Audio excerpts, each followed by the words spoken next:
Hi guys, Matt Easton here. So next up in my appraisal of Rough Rider's products is the Patrick Henry Bowie knife. Okay, as many of you, many of my viewers probably, hopefully know by now, I like Bowie knives quite a lot, particularly coffin handle Bowie knives, but all kinds of Bowie knives, and I'm actually getting more interested in them as time goes by. And I have recently decided to start looking at what cheap-ish kind of replicas of Bowie knives are out and about there.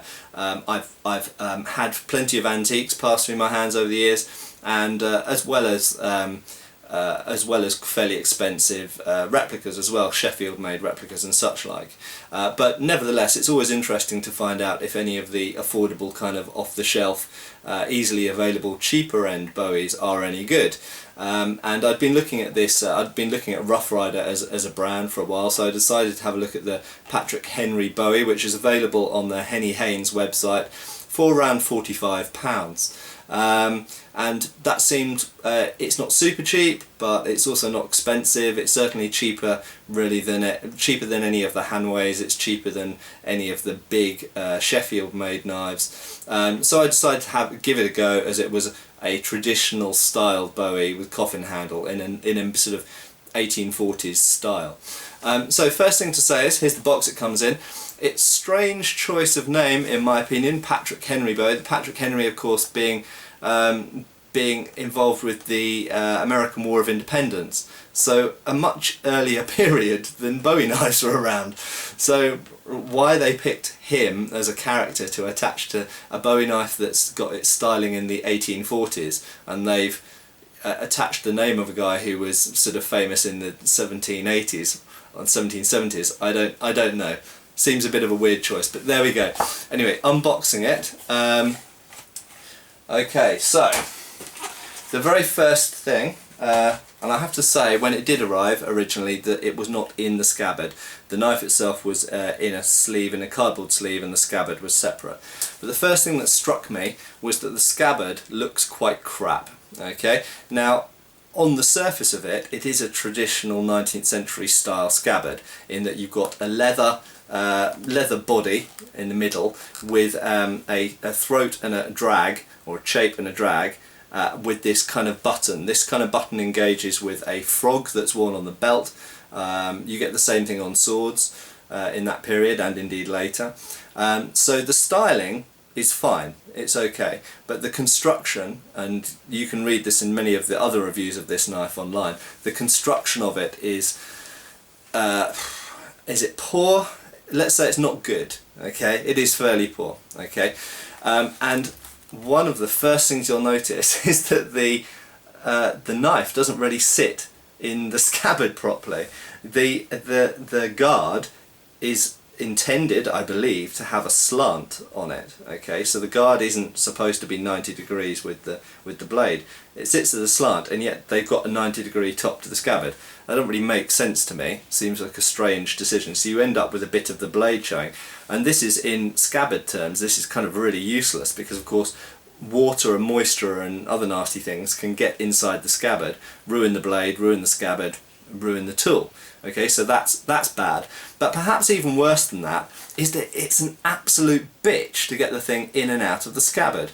You can see that I have managed it, but that it's not easy, and it's quite a fiddle. When you initially put the thing in, that invariably happens. The Bowie knife gets stuck at about that point, and I believe it's because of somehow the way that they fitted this leather into this end piece here, into the drag, as I would call it, because that's what it's called in a sword. There's something in there that, or perhaps the shape of the leather's not quite right or something, that just kind of prevents the knife going in, so it invariably gets stuck there, and you have to kind of try a few times and shove it really hard to eventually get it back in, which is pretty annoying. Okay, that's the first thing. Second thing, let's just take the knife out and just keep looking at the scabbard for a moment. Because the knife is essentially a wedge section, yeah, it's got a back edge, a back that's flat and one single edge. So is the leather scabbard, as it should be. However, the steel fittings at top and bottom are not shaped the same way, so you end up, I don't know if you can see this, you end up with gap in here either side. Can you see that? So essentially the metal doesn't really fit the leather very well, and you get exactly the same thing. See if you can see. You get exactly the same thing at the other end there as well. Okay, and last thing I'll mention on the Scabbard, the leather is not too bad actually. It's fairly, it's stiff enough and flexible enough, should we say, and the stitching, which is down the, basically the stitching's down there, looks okay.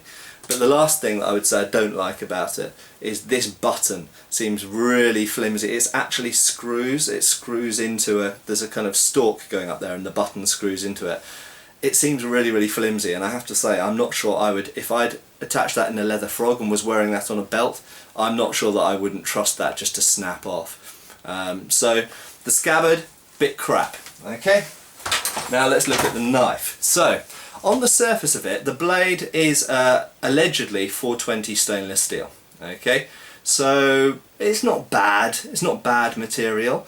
It's not great either. It'd be better obviously if it was some form of 440 or Oz8 or whatever, or even better to my taste if it was carbon steel. But for better or for worse, it's 420 carbon steel. Okay, so that means it's going to be slightly soft. That's not a big problem. You know what? A lot of people, especially it seems a lot of kind of fanatical knife collectors, get really hot under the collar about the use of 420 or kind of slightly softer steels.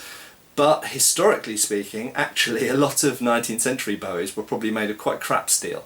And certainly they didn't have any way to really measure the quality or the components of individual steel knives. They just they could test the hardness, but without breaking it you couldn't really test the brittleness or such like. So historically speaking, I'm actually not that bothered about it. It's 420 stainless steel is okay. Certainly for what I would be using it for, it'd be absolutely fine. In terms of the sharpness, it's pretty sharp, comes pretty sharp. It's clearly been sharpened on a belt grinder, belt sander, sorry.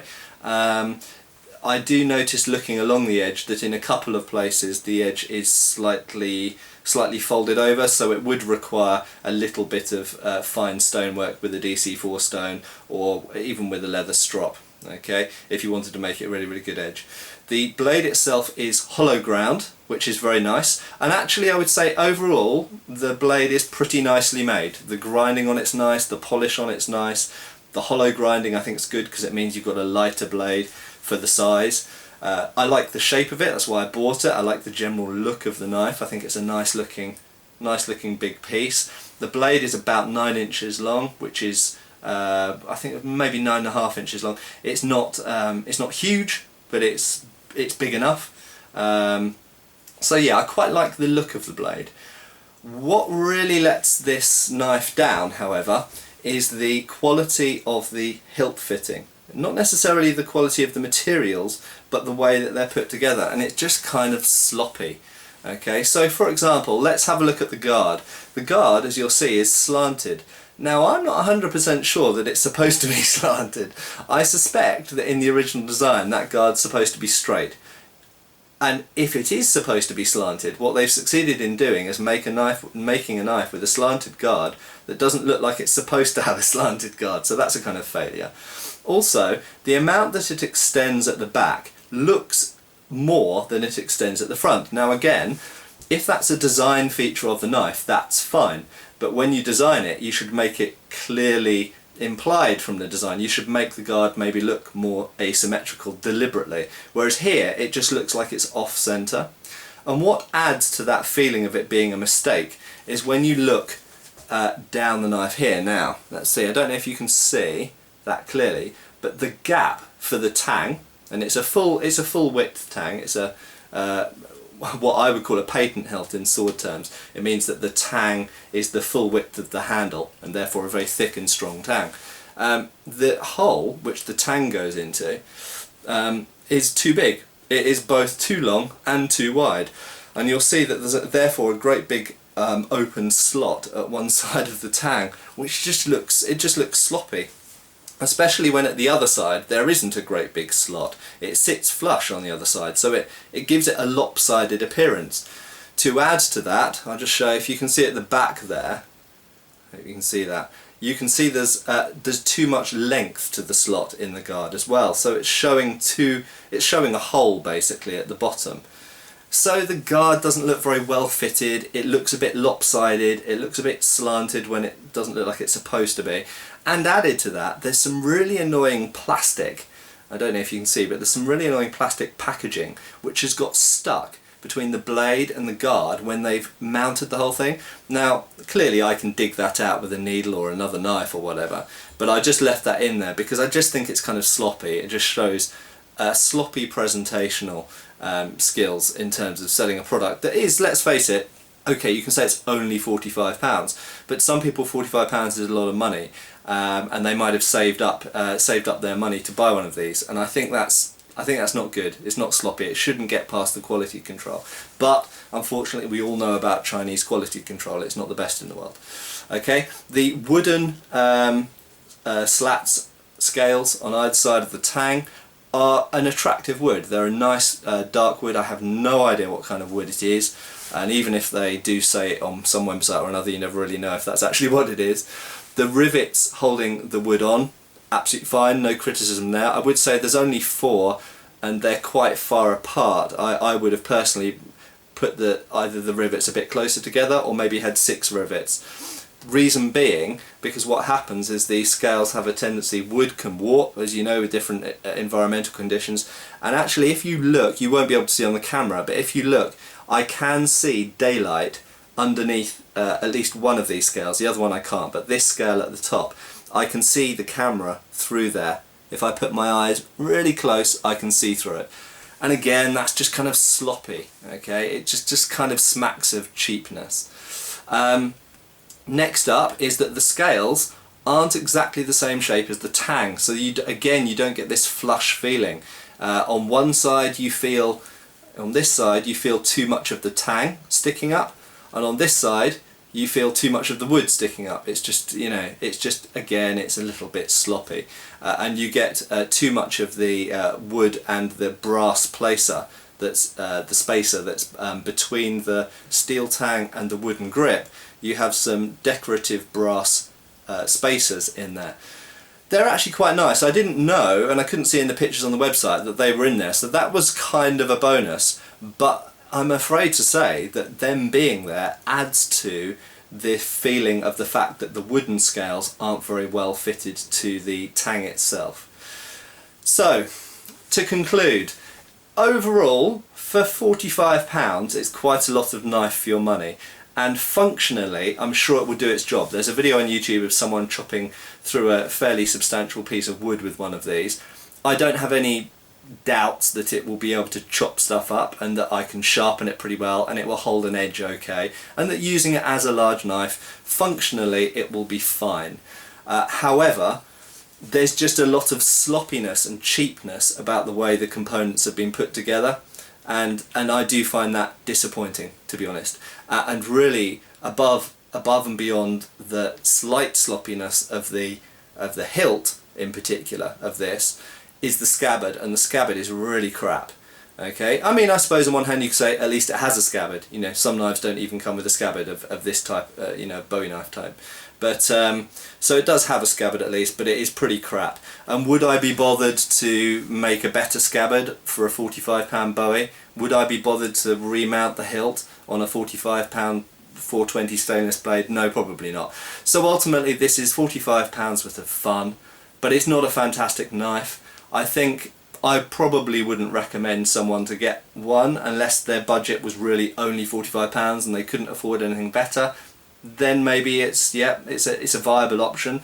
If you have the option of maybe saving up money for a bit longer, or you can afford more money, I would say spend more money, go to about £100, get a better product. If possible, get a real Sheffield Bowie, because they're just made to so much better standards, and you'll get a carbon steel Sheffield blade, you'll get better steel for your money, and you'll get far better quality control and fittings on the hilt as well. Okay, thank you.